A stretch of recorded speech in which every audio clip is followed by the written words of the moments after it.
Nos últimos tempos, diversos conteúdos têm inundado a internet, girando em torno da possibilidade da edificação de um novo templo sagrado em Jerusalém, o chamado Terceiro Templo.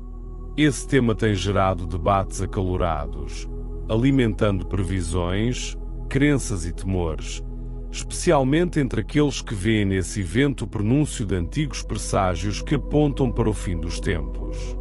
No entanto, junto às informações autênticas, começaram a circular inúmeras inverdades. Falsas notícias, interpretações precipitadas e narrativas sensacionalistas passaram a distorcer os fatos, fomentando preconceitos, principalmente de natureza religiosa. Isso tudo pode agravar ainda mais as tensões numa região historicamente marcada por disputas e instabilidade.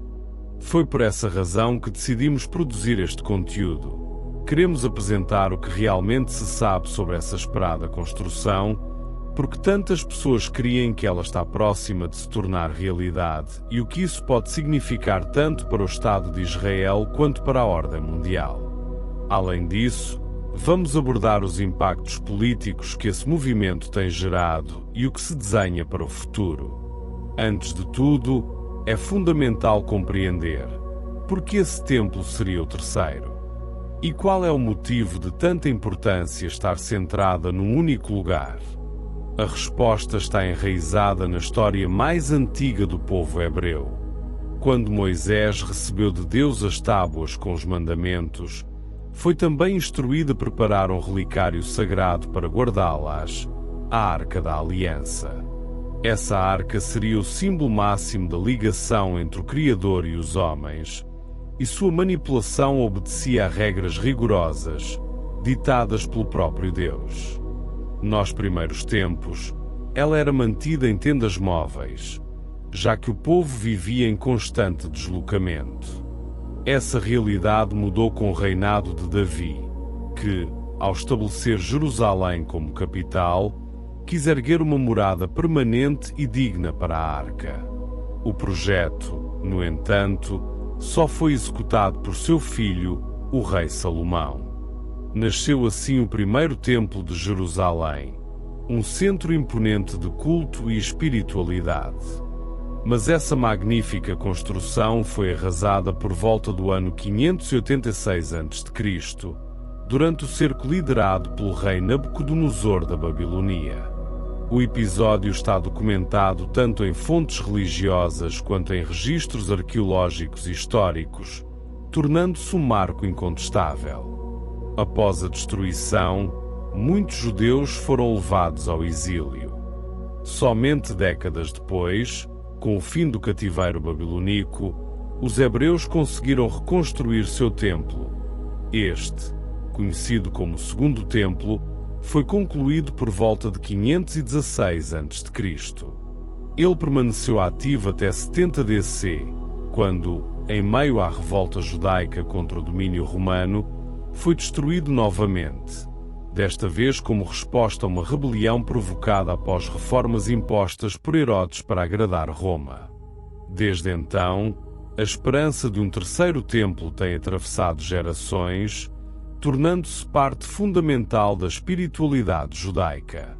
Mas por que ele ainda não foi reerguido, passados quase 2 milénios? A explicação reside no lugar exato onde o templo deveria ser construído, o Monte Moriá.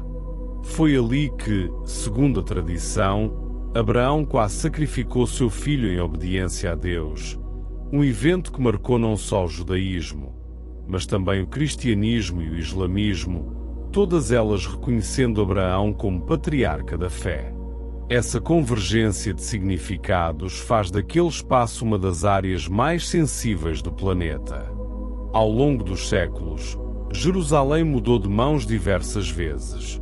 Romanos, bizantinos, muçulmanos, cruzados. E, durante o domínio islâmico, foram erguidos ali 2 monumentos de grande importância, a Mesquita de Al-Aqsa e o Domo da Rocha. Este último, aliás, ocupa exatamente o local onde se erguia o templo original dos judeus. A sobreposição de significados sagrados para diferentes povos e credos torna a construção do novo templo um tema altamente delicado. Hoje, apesar do local estar sob controle de Israel, as tensões persistem.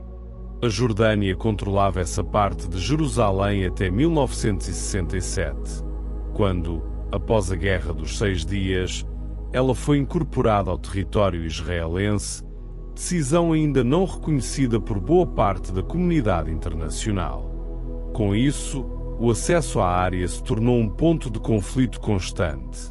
Israel restringe a entrada de muçulmanos em certos momentos, enquanto as autoridades islâmicas, por sua vez, dificultam ou proíbem o ingresso de judeus e cristãos em seus espaços sagrados.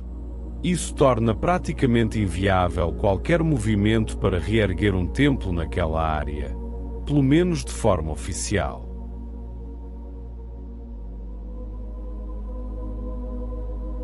Mas então, por que se fala tanto que o terceiro templo está em construção? A resposta é dupla: sim e não. Não no sentido literal, ainda não há obras em andamento no local. Mas sim, se considerarmos os preparativos que vêm sendo feitos por diversas organizações religiosas que se dedicam à restauração dos rituais e estruturas ligadas ao antigo templo. A principal dessas instituições é o Instituto do Templo, fundado em 1987 na Cidade Velha de Jerusalém. Lá, pesquisadores, rabinos e voluntários têm trabalhado incansavelmente para refazer todos os artefatos sagrados conforme descritos na Torá. Desde roupas sacerdotais até instrumentos musicais, altares, utensílios cerimoniais e até o candelabro sagrado de 7 braços, o menorá, que já está exposto ao público em plena praça. Até mesmo os sacerdotes e levitas que um dia irão atuar no templo já estão sendo treinados, ensaiando os ritos tradicionais, alimentando a esperança de que tudo estará pronto quando chegar a hora. Mas essa hora depende de algo muito específico, um ritual de purificação extremamente raro, previsto no livro de Números, capítulo 19 da Bíblia. Segundo a tradição, esse rito só pode ser realizado com as cinzas de uma novilha totalmente vermelha, sem qualquer defeito ou marca, jamais usada para o trabalho. O problema é que encontrar um animal assim é raríssimo. Apenas 9 teriam sido usadas ao longo de toda a história. Nos tempos modernos, já se tentou até criar geneticamente um exemplar ideal, mas sem sucesso. No entanto, em 2020, uma notícia ganhou repercussão mundial. Um fazendeiro cristão do Texas teria enviado a Israel 5 novilhas vermelhas perfeitamente puras. Elas estão sendo examinadas criteriosamente por rabinos, pois, se forem aprovadas, poderão viabilizar a realização do ritual e, por consequência, permitir o início da construção do templo.